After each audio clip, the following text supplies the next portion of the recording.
ನಮಸ್ಕಾರ ಎಲ್ರಿಗೂ. ಇವತ್ತು ನಮ್ಮ ಸ್ಟೋರಿಗೆ ಒಂದು BMW ಕಸ್ಟಮರ್ ಬಂದು ಎಕ್ಸಾಸ್ಟಿಗೆ ಏನಾದ್ರು ಒಂದು ಮಾಡ್ಬೋದಾ ಅಂತ ಕೇಳಿದ್ರು. ಆಗ ನಮಗೆ ಪ್ಲಾನ್ ಬಂದಿದ್ದೇನು ಅಂದರೆ, ನಮ್ಮ ಹತ್ರ ಇರೋ IXIL exhaust BMW G3 direct fit ಆಗಿರುತ್ತೆ. ನೀವು ನೋಡ್ಬೋದು, ಕ್ಯಾಟ್ಲಿಕ್ ಕನ್ವರ್ಟರ್ ರಿಮೂವ್ ಮಾಡಿ ಇಲ್ಲಿಂದ ಡೈರೆಕ್ಟ್ ಫ್ರೀ ಫ್ಲೋ ಪೈಪ್ ಕೊಟ್ಟು slip on IXIL slip on ಎಕ್ಸಾಸ್ಟ್ನ ಕೊಟ್ಟಿರೋದು. ಪ್ಲಸ್ ನಿಮಗೆ with DB killer without DB killer ಎರಡೂ ಬರುತ್ತೆ. ಇದ್ರ ಎಕ್ಸಾಸ್ಟ್ ನೋಟು ನಾನು ನಿಮಗೆ ತೋರಿಸ್ತೀನಿ. ಫಸ್ಟು ನಿಮಗೆ ವಿತ್ DB ಕಿಲ್ಲರ್ ಇರೋ ಎಕ್ಸಾಸ್ಟ್ ನೋಟ್ ತೋರಿಸ್ತೀನಿ, ಅದಾದಮೇಲೆ ವಿತೌಟ್ DB ಕಿಲ್ಲರ್ ಚೆಕ್ ಮಾಡಿ ನೋಡೋಣ.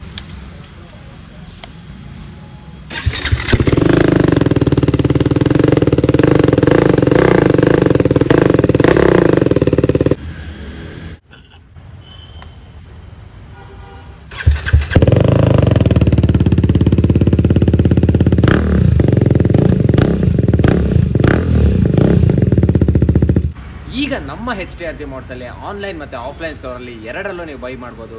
ಈಗಲೇ ಬಂದು HTRG ಮೋಡ್ಸಲ್ಲಿ ಶಾಪ್ ಮಾಡಿ. Thank you.